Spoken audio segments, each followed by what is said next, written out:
Yes, sir. And so this is Sean the Wise One back again with another one. Just want to have a quick preview on the Sixers Heat.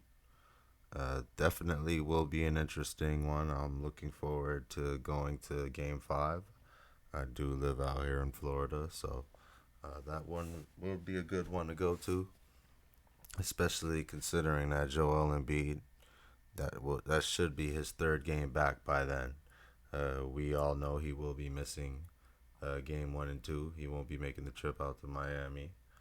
Uh, and so once he's reevaluated, he should hopefully be able to play games 3 and 4 in Philly once they set him up with a mask.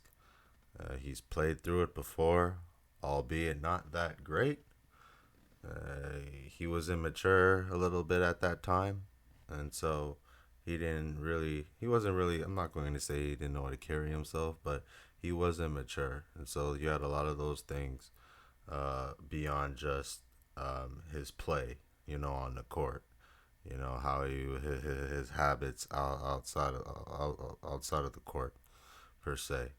So it's just one of those things where Joel Embiid, he's mature now. He's even said it on the JJ Redick show, having a son, being a father. It showed him to act differently, and that happens with fatherhood.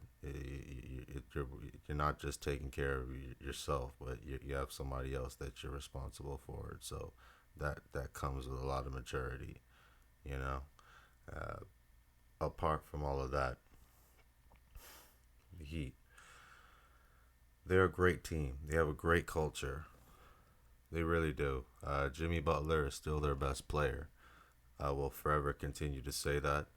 Uh, Even if, let's just say, hypothetically, Joel Embiid wasn't able to play, James Harden is still the best player in the series. Uh, Theoretically, even, way 10 times more of a superstar than Jimmy Butler could ever think of being. But the Heat have a better team. Uh, in all likelihood, they have the better head coach as well, which is going to pose a problem. Uh, I am a Sixers fan, but I can be a realistic Sixers fan, and that's what I am with everything, with all my opinions, really. Uh, I really do believe the Sixers have what it takes to beat the Heat. I don't think we can beat the Heat. The Sixers can beat the Heat without a healthy Joel Embiid.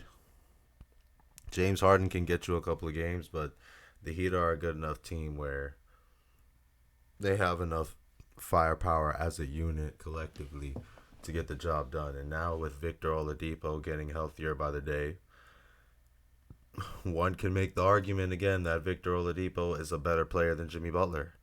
I would think so. Offensively, if you're talking about just getting a basket, I think Victor Oladipo is a better player. In terms of overall, I know a lot of people like overall players and what they can do in terms of just scoring. Yes, Jimmy Butler's a better player what he presents defensively, although Victor Oladipo's no slouch. But coming off of the injuries that he's come off of, I don't think he'll be the defensive juggernaut that he's accustomed to being in his own right. So yes, Jimmy Butler's probably the better overall player. But if you're just talking about can I get you a basket, Victor Oladipo I think 1 year averaged damn near next to 27 points. Uh, with it, which is nothing to just look over or gloss over. So yes, but that's a huge leap of faith. He can give you a couple of games, but to expect that consistently in a series like this, I don't believe he'll do it. You'll have to show me to believe it. With that being said, Victor Oladipo is more than capable, especially when you have a guy in a coach like Doc Rivers, who will watch a guy on the opposing end score and then let the player continue to do it. He won't just say, "Let me try to stop him early," because once he gets on fire, whichever player, it could be a John Moran or any player in the league. When any player in this league catches a rhythm, it's pretty much over. And so that's one of those situations where Doc has to be mindful of that. If he sees a guy like Victor Oladipo score 3 or 4 straight baskets, he has to be wary of that. Nonetheless, we have the Sixers have Matisse Thybulle. He never played in the last series because he couldn't consistently play because of the vaccination status. You have a Matisse Thybulle who can guard any player on that Miami Heat team, and all of these guys, don't remember his name, Struce on the Heat, Struce, and the other one, Gabe Vincent. They're a little bit overrated. All of these players really are. Tyler Hero is probably the biggest threat, but he's the more well known player. So Doc Rivers, along with that coaching staff, should probably already have a plan in place to stop him or slow him down, considering he's not coming out of nowhere. He was the sixth man of the year.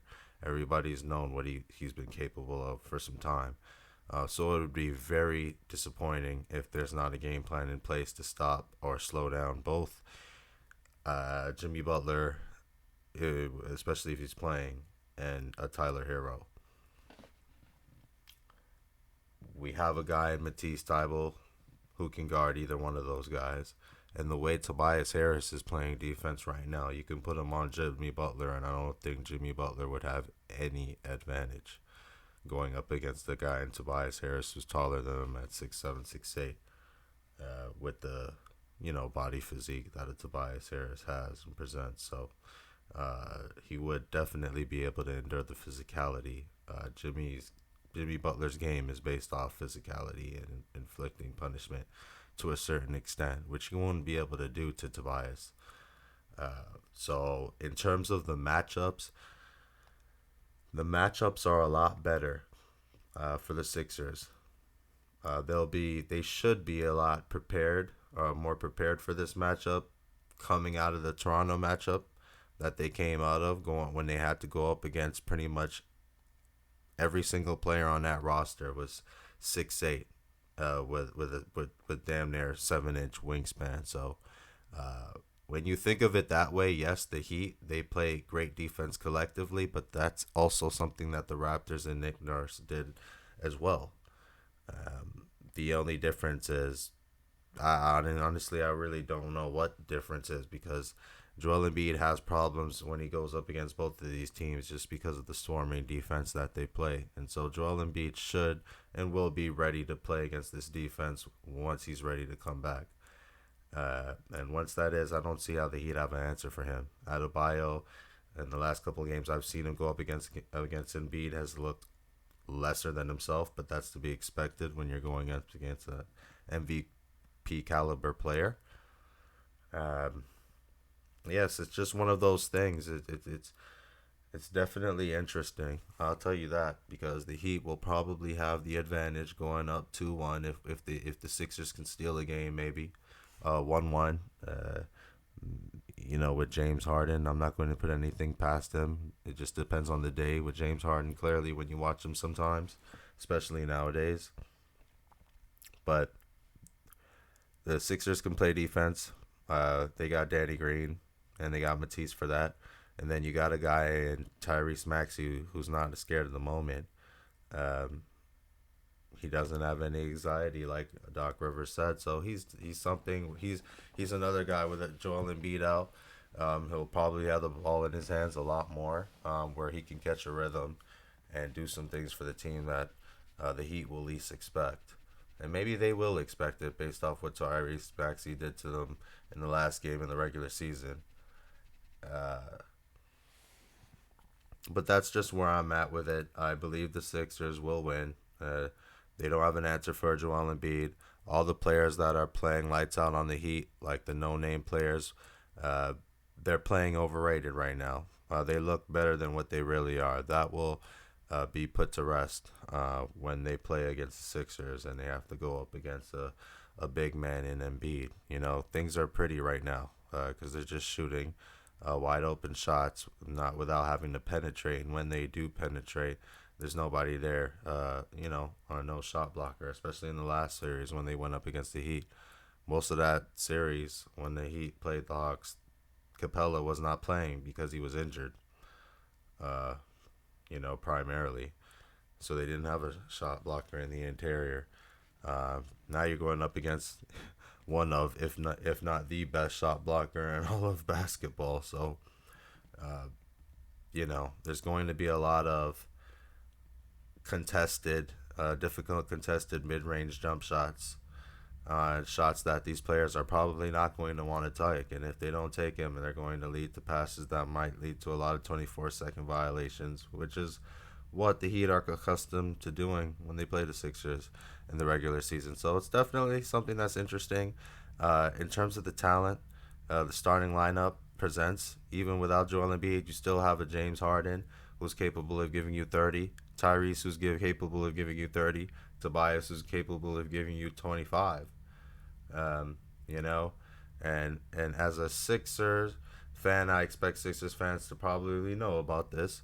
Uh, Isaiah Joe, this would be a nice time for him to probably get some minutes. And the only reason I say that is because I damn sure do not want Furkan Korkmaz in there, and I damn sure uh, don't want. Honestly, it's really just Furkan.